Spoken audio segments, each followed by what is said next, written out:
3年 vs 3不管。還原城寨固然是一件好事，但為什麼要設置時限？這是珍貴的歷史遺跡，能夠讓遊客緬懷它的過去，並探索它的神秘面紗，不正是一個絕佳的旅遊景點嗎？更重要的是，應該找住機會加入更多資料元素，活化這片3不管地帶，讓它的價值更加凸顯，這才真正有意義。何況香港的旅遊景點本就寥寥可數，為什麼只展覽3年便草草結束？這樣的安排，未免太過可惜了。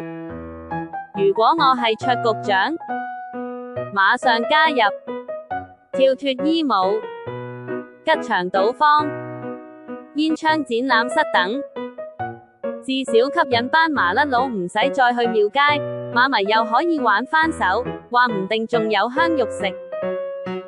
有飛揸飛，冇飛揸五皮，包保大排長龍，變成一個全城話題。唔去就笨啦。